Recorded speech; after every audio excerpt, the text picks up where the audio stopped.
pihak kerajaan setakat ini telah pun campur tangan di sebelah bekalan, di supply side. Import telur daripada luar negara, kemudian kita harap dalam jangka masa sederhana kita boleh tambah kapasiti pengeluaran supaya bekalan itu tidak dimonopoli oleh beberapa pembekal saja. That's common sense. Cuma kita juga perlu kembali kepada the demand side dari segi permintaan. Usaha mengawal inflasi memerlukan kerjasama dari semua pihak, baik dari kerajaan, peniaga sehinggalah kepada rakyat. This has to be a collective effort.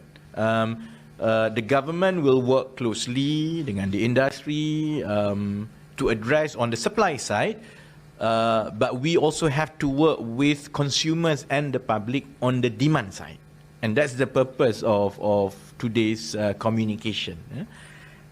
Kementerian-kementerian kini giat membangunkan langkah-langkah segera untuk membaiki rantaian nilai di sebelah pembekal untuk memastikan harga tidak naik dengan bekalan yang mencukupi. That's common sense. There are things that you can intervene on the supply side, short term. You can bring in new supply. You can put in price control. Contohnya, there are ways to intervene on the supply side in terms of building capacity. We want to make sure that there will be more investments in food production, high-tech, large-scale food security projects. That will take place. And tapi pada masa yang sama, saya berpendapat kita wajar gerakkan kesedaran rakyat supaya lebih tangkas bertindak balas kepada kenaikan harga makanan dan minuman bukan alkohol untuk memastikan hubung kait di antara permintaan dengan bekalan ini lebih anjal. What I mean is in a straightforward manner, I think it's time that we work together, and it must be driven by the public, that we inject more elasticity in the demand and supply when it comes to especially food. Maksudnya yang kita beli, because unless we have more elasticity in the demand and supply, harga tu akan terus naik dan dia tak turun. The way it works is that kecuali kenaikan harga itu ada kesan kepada permintaan, barulah peniaga ada insentif atau dorongan untuk mengawal harga. Otherwise, peniaga akan just terus pass through and you can't blame them.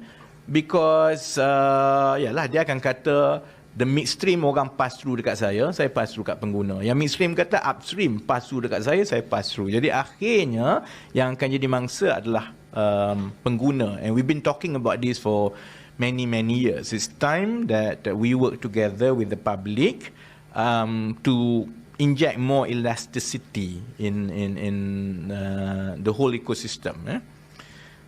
Maknanya, jika harga yang dikenakan oleh peniaga dirasakan terlalu tinggi berbanding harga purata peniaga-peniaga lain, sewajarnya pengguna menjauhi peniaga itu agar faktor permintaan yang berkurang akan menekan peniaga untuk menurunkan harga.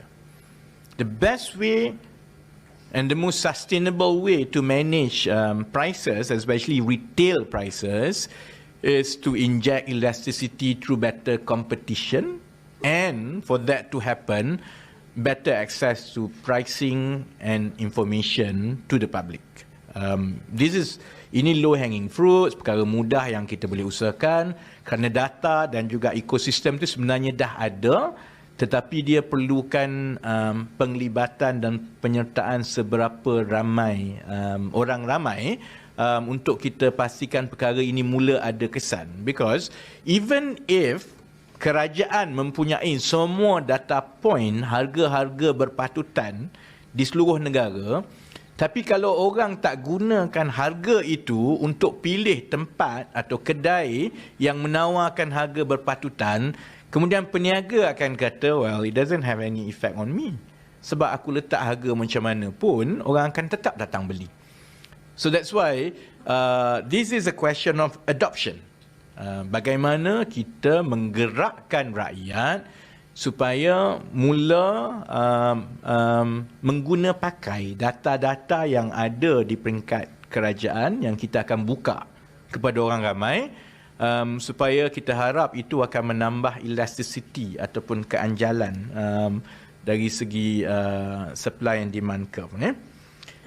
Sementara kementerian terbabit mengusahakan langkah-langkah jangka sederhana dan jangka panjang di sebelah bekalan, on the supply side, saya juga memilih untuk membaiki keanjalan saling kait harga dan bekalan dalam usaha menangani inflasi. It's risky, but I think among the first things that we have to do in parallel while we wait for the intervention on the supply side to begin bearing fruits, it does no harm to focus on the demand side as well. And this is exactly what we want to do. Kementerian Ekonomi akan memberi tumpuan jangka pendek. This is short term. This is very short term, but it has to start somewhere because it's a question of habits. It's a question of consumers' behavior. This is, behavioral economics, kan? Dan perkara ini kita kena address juga macam mana pun. Sebab kalau tidak, harga barang naik macam mana pun, dia tidak mempengaruhi permintaan. Dan sampai bila-bila kita kena bercakap pasal tak cukup ayam.